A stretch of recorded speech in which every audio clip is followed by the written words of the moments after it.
राधे कृष्ण। आप सभी को गणगौर व्रत की कथा। पुराने समय में एक समय चैत्र माह की शुक्ल पक्ष के तृतीय तिथि के दिन माता पार्वती जी भगवान शिव से आज्ञा लेकर नदी में स्नान के लिए गईं। स्नान के बाद पार्वती जी ने बालू से पार्थिव शिवलिंग का निर्माण किया और उसका विधि विधान से पूजन किया। पूजन के दौरान पार्वती जी ने बालू से निर्मित पदार्थों का ही भोग लगाया। उन्हीं में से 2 कणों का प्रसाद ग्रहण भी किया। अंत में प्रदक्षिणा की और पूजन संपन्न किया।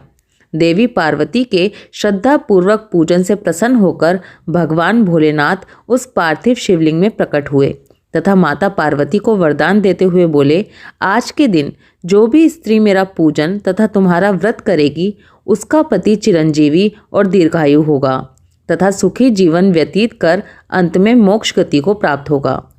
माता पार्वती को यह वर प्रदान कर भगवान शिव वहां से अंतर्ध्यान हो गए। पार्थिव शिवलिंग पूजन संपन्न करते हुए लौटने में देवी पार्वती को बहुत विलंब हो गया, यानी कि बहुत देर हो गई। पार्वती जी नदी से लौटकर भगवान शिव के सामने आईं। वहां देवऋषि नारद जी भी उपस्थित थे। भगवान शिव ने देवी पार्वती से उनके देर से आने का कारण पूछा। शिवजी के प्रश्न करने पर माता पार्वती ने कहा कि नदी के तट पर मुझे मेरे भाई भाभी और सभी परिवार वाले मिल गए थे। वो मुझसे दूध और भात ग्रहण करने तथा आराम करने के लिए आग्रह करने लगे।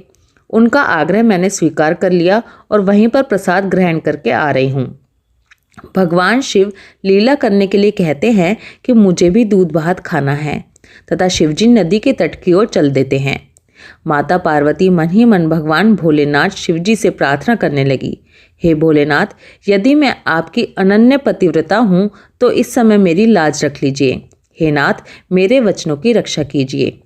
माता पार्वती मन ही मन इस अंतर्द्वंद में उलझी भगवान शिव के पीछे पीछे चल रही थी कि नदी के तट पर उन्हें विशाल और भव्य महल दिखाई दिया। महल में प्रवेश करने पर माता पार्वती के भैया भाभी और सभी परिवार वाले वहां उपस्थित थे। उन सभी ने भगवान शिव का भव्य रूप से स्वागत किया तथा अनेक प्रकार से उनकी स्तुति की। उनकी आवभगत से प्रसन्न होकर भगवान शिव ने 2 दिन तक उस महल में निवास किया। तब तीसरे दिन माता पार्वती शिवजी से प्रस्थान करने के लिए आग्रह करने लगी, किंतु भगवान शिव अधिक समय उस महल में निवास करना चाहते थे।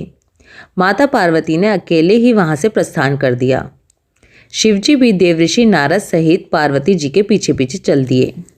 चलते चलते बहुत दूर आ जाने पर भगवान शिव को अचानक से याद आया कि वो अपनी माला तो पार्वती जी के ससुराल में ही भूल आए हैं।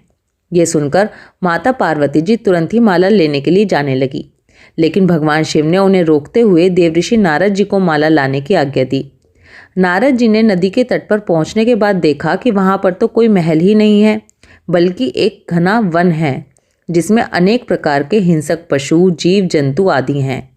ये भीषण दृश्य देखकर देवऋषि नारद अचरज में पड़ गए तथा विचार करने लगे कि कहीं मैं किसी और स्थान पर तो नहीं आ गया। किंतु भगवान शिव की लीला से उस स्थान पर भीषण बिजली चमकी, जिससे देवऋषि नारद को एक पेड़ पर भगवान शिव की माला लटकी हुई दिखाई दी। देवऋषि उस माला को लेकर भगवान शिव के सामने उपस्थित हुए और आश्चर्य के साथ सारी बात शिवजी से कह सुनाई। देवऋषि नारद ने भगवान शिव से कहा, हे भोलेनाथ, यह आपकी कैसी विचित्र लीला है। उस स्थान पर ना तो वो भव्य महल है और ना ही पार्वती माता के कुटुंबी जन, अपितु वो स्थान तो हिंसक पशुओं से भरा हुआ है। वो तो एक घनघोर वन में बदल चुका है। हे लीलाधर, कृपया मेरे आश्चर्य का निवारण करें।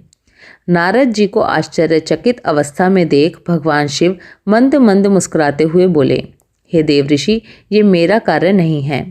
ये तो देवी पार्वती की मायावी लीला है जिसने आपको अचरज में डाल दिया है। देवी पार्वती अपनी पार्थिव शिवलिंग पूजन को गोपनीय रखना चाहती थी, इसलिए उन्होंने ये सत्य छुपाया।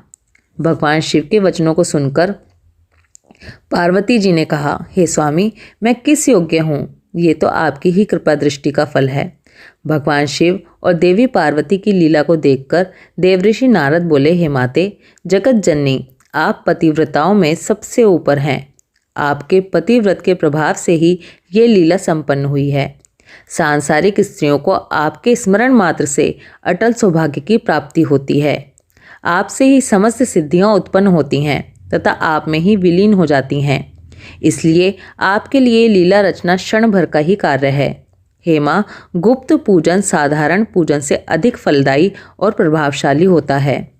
इसलिए मैं आशीष प्रदान करता हूँ कि जो भी स्त्रियाँ गुप्त रूप से पति की पूजा अर्चना करके उनके निमित्त मंगल कामना करेंगी, भगवान शिव की कृपा से उन्हें दीर्घायु और उत्तम पति पुत्र आदि की प्राप्ति होगी। गणगौर की प्राचीन कथा समाप्त। ओम नमः शिवाय। जय हो माता पार्वती। राधे कृष्णा।